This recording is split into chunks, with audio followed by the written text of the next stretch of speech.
রোমের আকাশ যখন মেঘাচ্ছন্ন ছিল না, তখনও ইতালির ফুটবল আকাশে নেমে এসেছিল এক কালবৈশাখী। চারবারের ওয়ার্ল্ড কাপ জয়ীরা আজ কোনো যুদ্ধের ময়দানে নেই, তারা কেবল স্মৃতির জাদুঘরে বন্দী।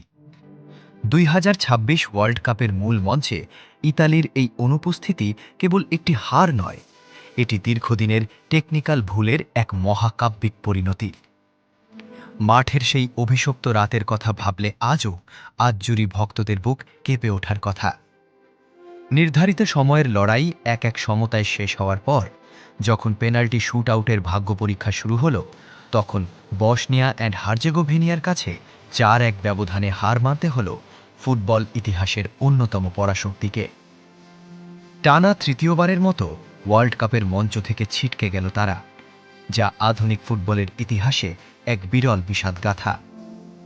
এই পতনের নেপথ্যে কাজ করেছে এক গভীর টেকনিক্যাল ক্রাইসিস।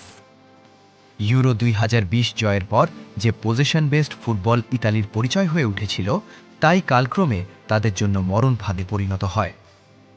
মাঠের মাঝখানে তারা বল পজিশনে আধিপত্য দেখালেও প্রতিপক্ষের ডিসিপ্লিন ডিফেন্স ভেঙে গোল করার মতো সেই ধারালো ফিনিশিং বা অ্যাটাকিং শার্পনেস ছিল অনুপস্থিত। পরিসংখ্যানের পাতায় এক্সপেক্টেড গোলস বা এক্সজি বেশি থাকলেও মাঠে সেই সুযোগগুলোকে বাস্তবে রূপ দেওয়ার মতো কোনো ক্লিনিক্যাল স্ট্রাইকার বা নাম্বার 9 তারা তৈরি করতে পারেনি। 11 জুন 2026 যখন উত্তর আমেরিকায় পর্দা উঠবে ফুটবল বিশ্বকাপের, গ্যালারিতে হয়তো আর দেখা যাবে না সেই চেনা নীল সমুদ্রের গর্জন। ফুটবল বিশ্বকে শাসন করা সেই দেশ আজ কেবল টেলিভিশনের পর্দায় ফুটে ওঠা ট্যাকটিক্যাল অ্যানালাইসিসের বিষয়। রোমের রাজপথগুলো এখন কিছুটা শুনশান, কারণ ফুটবল প্রেমীদের সেই উন্মাদনা আজ বিষণ্ণতায় ঢাকা। ইতালির এই করুণ অনুপস্থিতি আমাদের মনে করিয়ে দেয়, অতীতের গৌরব বর্তমানকে রক্ষা করতে পারে না।